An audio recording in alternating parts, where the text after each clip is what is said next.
Hi, it's Dr. Rod Story with Mere Medicine. Glad to be back again in the studio with Andrew Becker. Hello. There he's waking up. Had to catch his brain. He hasn't had his coffee yet this morning. Just keep feeding him water. We're going to talk about first aid for families. We talked last time about sports injuries and sports guidelines for preparing it. You've been on a rescue squad. Yes, I've been an EMT for 13, almost 14 years. I've been a first aid and CPR instructor for a number of years now, and really enjoy the work. It's great work. It is. It's great work, and I think it's really a remarkable thing as a first aid responder when you come upon the scene of someone who knows what to do, what to get going. And so we're going to talk a bit about that because we want our families that are listening to us to be really well prepared for those first few moments when you can do the best thing in caring for your family. I mean, ambulance getting there, they're obviously going to take it, but response times are not always moments. Right. They can be 10, 15 minutes, and that a lot of life can go by in that moment. Especially in rural areas. You talk about Troy or Deary or Viola, you're talking 15, 20 minutes. We're in North Idaho, and we love living in Moscow, Idaho. But definitely if you're choosing to live in some of the rural areas, you need to be prepared to take care of these things. Yep. You know, I was just reading a list of common childhood injuries or locations, and what was surprising is number one place for kids to get injured is home. Yes. Man, sounds like a dangerous place. Maybe you should stay at school full time. Why? What are we seeing at home that makes for injuries in the home? Part of it is that's just where kids spend most of their time. Sure. They're just there. They're adventurous. Kids get into stuff. They like to explore. And sometimes exploration comes with the discovery of a cliff or something. Or if I go over to Andrew's house, I might get shot because his kids are always dressed like army troopers whenever I go there. Yes, thankfully it'll be a Nerf gun. Yes, it might be an eye injury, but probably nothing more than that. Yeah, but home injuries are really common, and you might think, as we talked about, the sports injuries and playground injuries are the most common. But I think that the home environment also tends to be more laid back in how we approach sports.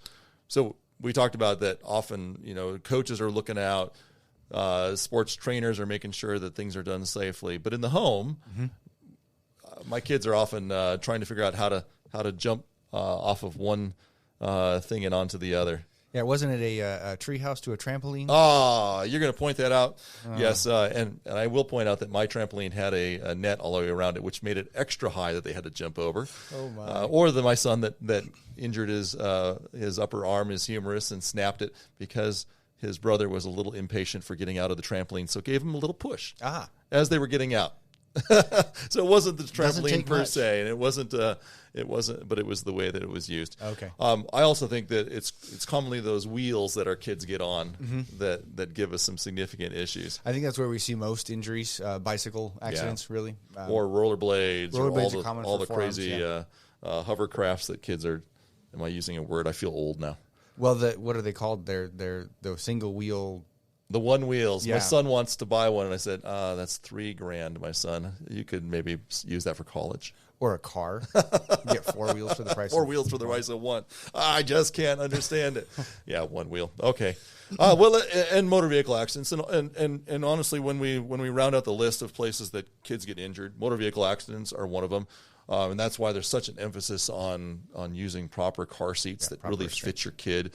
I don't know how we made it out of the 70s alive when we were bouncing around. It's amazing. I recall a road trip to South Dakota in our Volkswagen bus, and I was laying on laying above the engine. There was a little mattress pad up there, and I was sleeping up there as we were driving through South Dakota. Mr. Becker, I can imagine that Volkswagen bus only went 45. Only 45. So, you can't get into too much trouble, although if you got hit by a semi, it should be a pancake. Water activities, and whether the bathtub or whether swimming, those are places where kids need that supervision. Yeah, very much particularly, so. I think when there's a lot of activity and a lot of parents enjoying company, but nobody's really watching, that's when those challenges happening. Especially in-ground pools. Having a good fence around them is kind of a good step to every once in a while we read tragic incidents where that pond behind someone's house became a real trap. Well, let's jump into things that a family who's listening to this can do no matter whether this is a home environment or they're out camping or whether they're at the sports field with their kid or they're riding a bike down a trail, let's talk about what can a parent do. I mean, obviously, I'm a physician. I was a Boy Scout. You were a medic. You're a physician assistant. Like we're pretty skilled at taking care of things at home. But I think a lot of parents think, what do I do? Yeah. What is the first thing they should do? Well, generally, the first thing to do is if there's a bad injury, call 911. Okay, tell me why that first. Well, the first thing to think about, especially if you have two people who are there, say you have two adults, have one of them call 911 and then have the other one start intervening. If it's, say, a bad cut or something like that, then maybe put some pressure on it first before calling 911. Okay. Or trying to do it at the same time. Yeah. But the big thing is get emergency medical services en route early. Sure. Because, A, we have long distances to travel sometimes. Yes. But B, if they get there and they're not needed, they'll just leave. It's no inconvenience. Yeah, they no don't sweat. mind doing it. Did that happen quite a bit while you're a medic? Yes, You get very there often. and things have resolved? Yes. Yep. And do you guys scold people? Like, Nope. Bad people. Why'd you call us? No, not even in the middle of the night when we've rolled out of bed for the third time. Somebody calls and, you know what? I'm glad you called us. If there's any more problems, please call us back. Yeah, and you guys have ways of handling that if it becomes someone who's using it inappropriately. But I know my gladness as an ER physician was that something got better while they were on the way. It was not uncommon that a mom or dad would rush in with a croupy kid that had an awful cough in the middle of the night. And then, of course, the night air and the coolness of the ride just made that all better. And by the time they got to the emergency room, the kid was smiling and eating lollipops. And that's actually a great place to be. Yeah. I'd much rather that than the opposite where someone stayed home or they didn't call and something went bad. But time is time. Time goes by quick. It does. When I learned this in running code exercises through the hospital, that it's surprising how hard it is to communicate well. And I just was at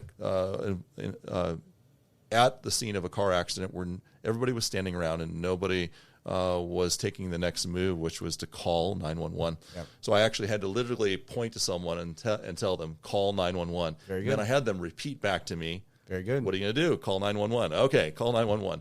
And that needed to get the right people there while we were waiting for whatever. That's a prime example of what we call the bystander effect. It's I think we all freeze And assume somebody else will take responsibility. Exactly. So if you're in a situation where you think there's an emergency going on, first word to you would be get on the phone and have someone call. Yep. And thankfully cell phones make that pretty straightforward.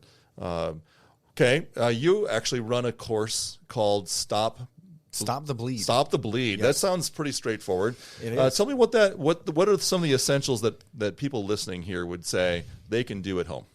Number one, put pressure on it.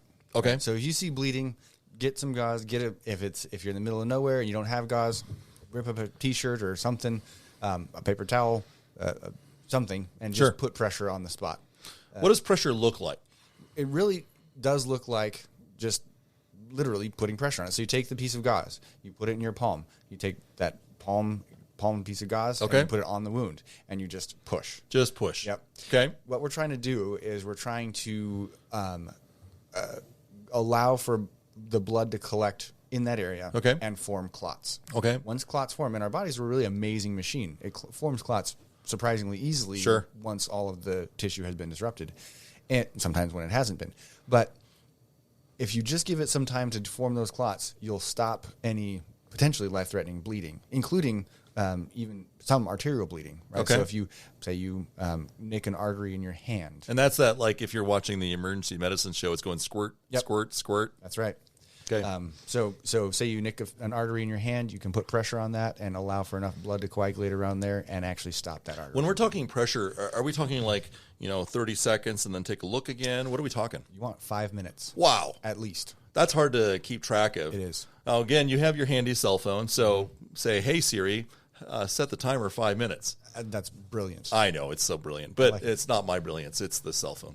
And it really is mindful that time goes really strangely slow and fast when these emergency circumstances are going.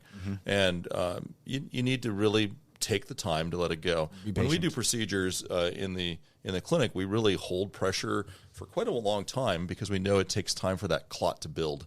And it really takes time. What are some other measures that people might do if that hand on it is still not doing it? The next thing that we would do is we would try to elevate that limb above their heart. That does recruit gravity, the force of gravity, to pull blood away from that spot and reduce the pressure behind those clots and allow them to form a little bit better. And then if that's not working, we do think about early tourniquets now. Okay, what does a tourniquet look like? That seems like a scary term. It is. There are several different versions of it. A commercial tourniquet you can get for a few bucks on Amazon, and it's basically any type of cloth that will wrap around an arm or a leg. Okay. And then we'll have what's called a windlass. The windlass is the most important part of a tourniquet, and that is a stick or something rigid that you put through the cloth, and then you can turn that windlass and tighten that cloth all the way around the extremity to put pressure on the arteries and reduce the blood flow. Gotcha. If someone were to apply it, what does that look like? What should they be seeing downstream on that limb? What you're going to see is loss of the pulse. Right? Okay. So if you can feel somebody's radial pulse just on the thumb side of their arm, and you can feel that little thump against your fingers. Okay. Once you get the tourniquet tightened down, that thumping against your fingers will go away because you're reducing artery supply to the arm. And what you'll see at the wound site is that's going to stop spurting if it's a spurting injury, or it's going to make the direct pressure that you've applied more effective, and you're not going to bleed through your bandages anymore. Now, won't this potentially injure the rest of the limb downstream? So I will say the potential is yes, it may. But what are we keeping in mind here? It takes hours. It takes hours for that injury to occur. We have at least 2 hours before something like that will happen. Whoa, okay. So we're really talking something that's bleeding that you're worried I might have just a few minutes before too much blood loss. Yeah. Versus hours to create an injury that's not reversible to that limb. That's right. So something that you can do at home, surprisingly, and would medics be saying, hey, glad that you got this going because it was wise? Yeah, especially if you're talking about something that's spurting. You can one of the things that we think about is that you can bleed to death from an artery wound in your arm in 5 minutes. Wow! And so getting that tourniquet on will potentially save a life. Okay. Well before police or fire or EMTs can get on scene. And sometimes, again, we talked about that it takes a little bit of time for them to get there. So what you do at home can really mean the difference of saving a life or not. Yep. And so really what we're talking about is just something tight that can go around the leg, and then something you can twist that so it gets a little bit tighter. That's right. And that's a pretty simple thing to do. Yep.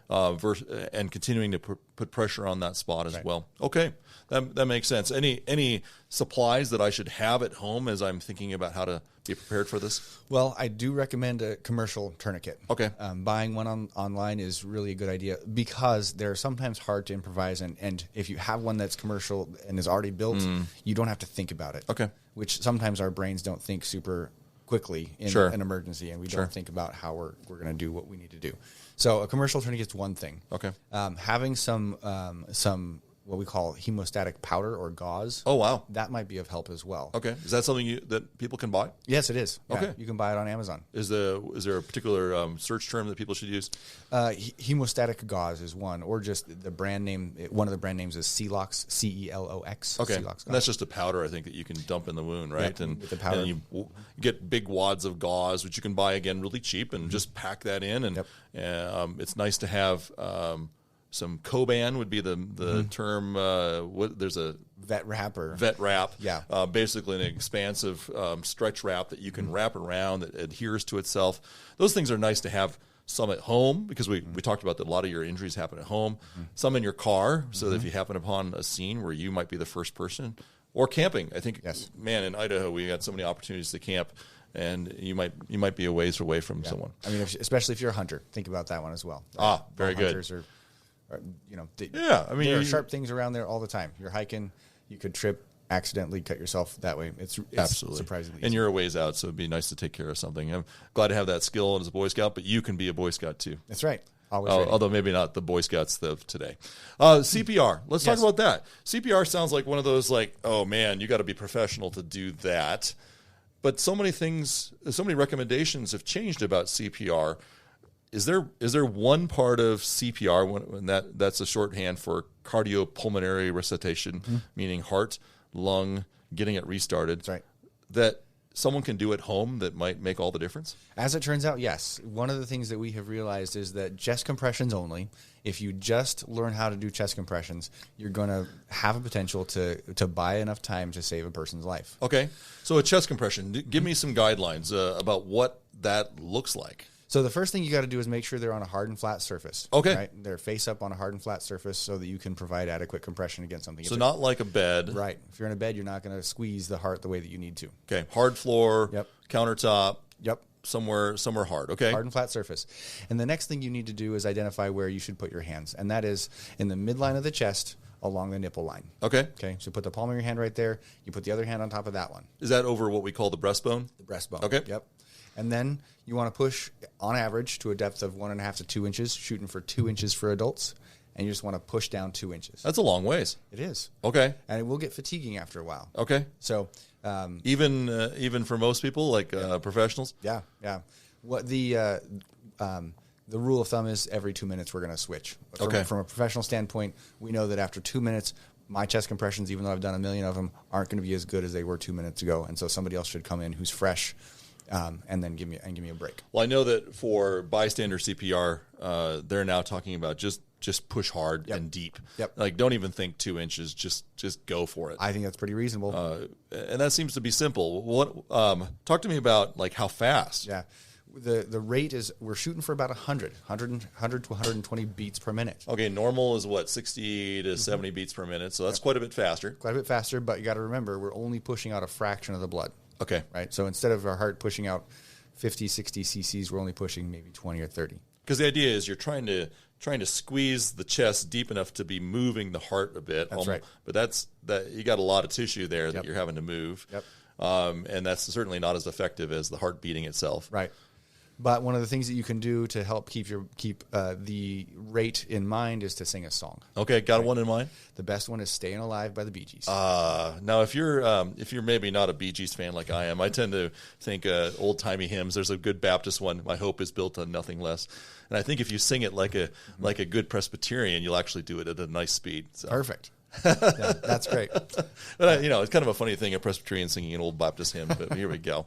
I'll leave that for you folks to come up with your favorite tune. But if in that moment all you can think is Bee Gees, Staying Alive, you've got the right term. Yep. Will I hurt someone who has a pulse, but by doing CPR? Will I stop their heart? No. Okay, that's good to know. Yep. You will not hurt them. The only thing that's going to happen to somebody who you do CPR on is you're going to hurt their ribs a little. Okay. Right? You might break a rib. And in fact, if you're pushing hard enough, you should feel the pop. You should hear it. And that's normal and that's okay. Okay. But the good news is our chest was made to compress a little bit. And so the ribs naturally, unless there's an outside force on the sides, they'll pop outwards. So you're not going to puncture anything. You're not going to damage anything. Okay. And better to break a rib than to die of a heart that stopped. Right. And if the guy wakes up and punches you because, ow, stop doing that, well, you've actually probably don't need to do CPR. Probably not anymore. Yep. One of the things that I tell my students though to remember is if they look at somebody and it looks like they're not breathing and they think they need to do CPR, well, in that situation, generally the person's dead and they can't get more dead. Okay. So we have a chance at helping them they're helping their brain stay alive long enough to get a shock from an AED or from EMTs to provide more medication or something to bring them back. So how soon should a person start CPR? Okay, you find someone, they're down, you give them a shake, and they're like not responding. Right. You start CPR. I mean, do you have a few minutes to check a pulse, call an ambulance? How urgent is this? You want to start right away, as soon as you can. Typically, for the average person who has an average brain, average health, you have about 4 minutes between the time that your heart stops beating to the time your brain is permanently and irreparably damaged. Wow. And so you don't have a lot of time. Wow. And so if you come upon somebody and you don't know how long they've been down, or you see that they have just gone down, you know, okay, that's when my clock starts. Mm-hmm. But if you find them, you don't know how long they've been down. So the best thing is to start right away if you can. If you're by yourself, then the recommendation is to go call 911. Find a phone. If you got a cell phone, call 911, put it on speakerphone. Okay. But you want to start compressions as soon as you can. Okay. And we didn't talk about breathing. I know people get the willies thinking about locking lips with someone that's been down, but it sounds like that's actually not as important as it used to be thought. No, it's not. The only times that's really important are pediatrics. Okay. And we think about that for kids. It is a little more important for kids, but honestly, remember, when you're squeezing somebody's chest, the chest has some elasticity to it, so it'll rebound. And when it rebounds, it's going to suck some air in. Okay. Naturally. So you get a little bit of passive air exchange with every single compression. And there's a lot of air that still hangs out. Your body's amazingly good at magnetizing itself and pulling as much oxygen out of what sits around your lungs. So if we were going to encourage you and leave you with one thing, get on the chest, get doing those hard, deep compressions. Don't wait. You really have a very short time to get that going. It actually, I was in the emergency room and we used to look at some data that takes almost a minute for those compressions to actually become almost effective at circulating things. So it's not like even the first few get things pumping. It takes a while to build that. That's correct. And you want to keep going without any interruption as long as you can, and hopefully you've called the ambulance and gotten them on the way. And then if it is a kid, that's a great caveat, because a lot of collapses for kids are respiratory. They're lung issues. They're not heart issues. Most of them are. Heart issues are much more common in adults, and in kids, it's often more respiratory. That's a great segue, because let's finish by talking about choking. Yeah. How do I take care of choking? Is that something I can get a little information here on the podcast, and people can actually take care of? There will be a link to a video. Oh, cool! Videos are always helpful. Are great. So check that out at the end of this. But give me some things. Let's start off with adults. Yeah.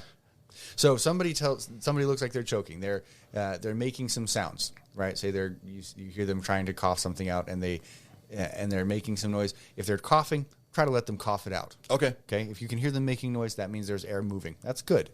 But when they stop making noise and they do the universal choking sign with their hands to their throat, okay, then it's time to intervene.